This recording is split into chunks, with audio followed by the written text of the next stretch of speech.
Here we go. Here we go. Haven't put anything out for a while, I don't think. Hope everybody had a good Christmas. Hope you have a safe and happy New Year. Reason for this video is there's going to be a few parts to this. I got a driver. He passed up a few truck stops that I told him about, and he parked on the shoulder. You know, he was kind of tired and there wasn't anything there. But about a half hour, 45 minutes prior to that, he could have stopped at a truck stop that normally has a lot of parking in it. Not a whole lot of experience in driving. So even though these truck stops look like up front when you pass by that there's no parking, go in there and look, because there's one truck stop that we go by all the time. It's deceiving because you get these lazy guys that don't want to walk from the back of the truck stop, and they all clutter the whole front of the lot, and it looks like it's full. You go, for example, this one, you go in there, you go through the fuel aisle, and you go back into the back, and from the highway, you can't see the back because there's another business over there and a bunch of trees and stuff. You get back there, heck, there's 15, 20, 30 spots. You can take your pick. Some of them you can just drive through. They got, you know, they got them back to back, and you can just drive right through. There's 4, 5, 6 spots right there together, all of them open. Why they all try and jump up, you know, just clutter the whole front of the truck stop. Kind of hard to get in sometimes. There's so many up there.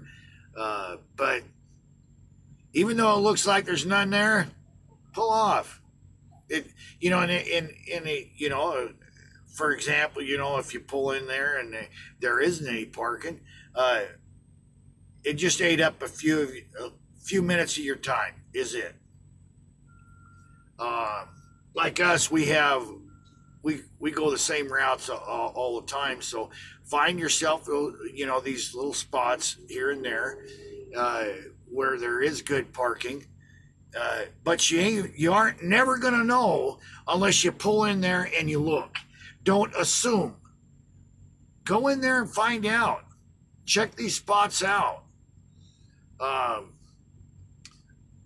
driver, you know, he's been into driving for a few years, but in the type of driving we do, the runs we do, the type of equipment we run, he doesn't have a lot of experience.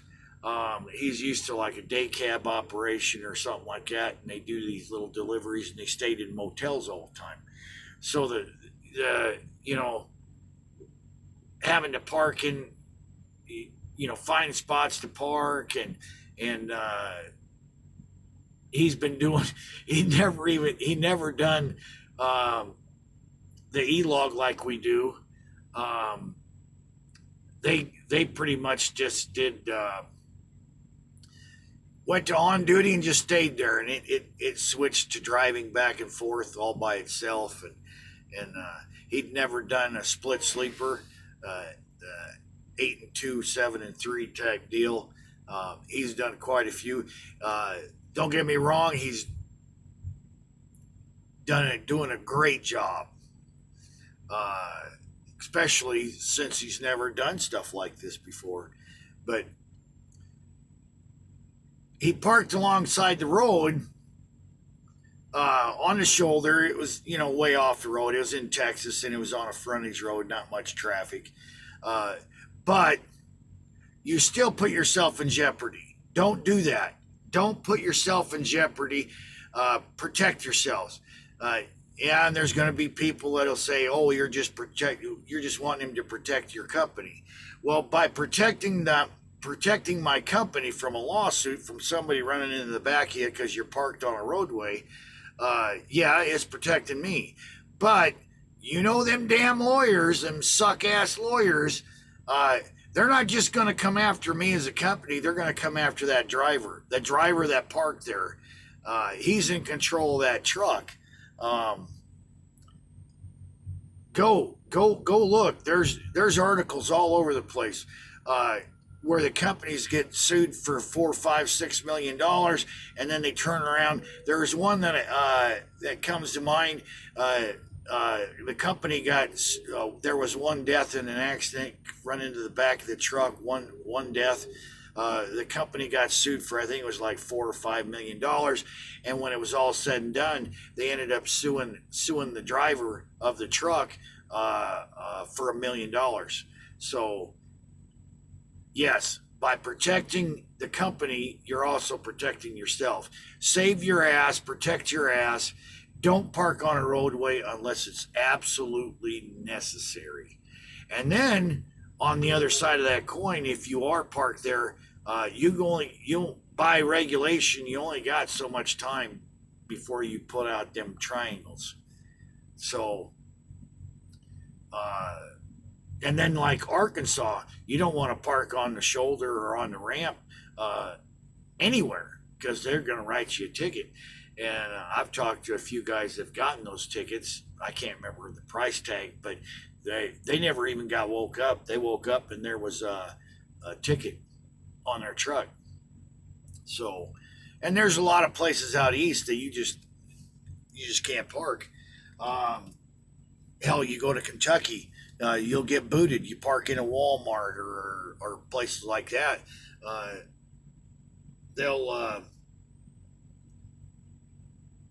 They'll write you a ticket. Security guard, he's hollering at this guy over here. Yeah, so just protect your ass. Uh, and even when you do park in a truck stop, pay attention to where you park. If it's not lit, if it's not a lit parking area, and you're parked in a position or hell, even if you're in a row somewhere and there's people on both sides of you, it's not well lit. I put my marker lights on. So I try not to park on a corner where heck, you see these videos all the time where somebody runs into the guy, because they're turned too quick. Yeah, I prevent all that stuff. Take responsibility. A lot of guys, well, it's not my fault. Well, if you wouldn't have parked there on the corner, you wouldn't have got hit. Or if you would have had your marker lights on, you wouldn't have got hit. Yes, that guy shouldn't have hit you, but always try and figure out how to get away with not getting hit. So I'll leave it there. You guys have a good one. Keep your shiny side up. Stay safe. Stay out of trouble.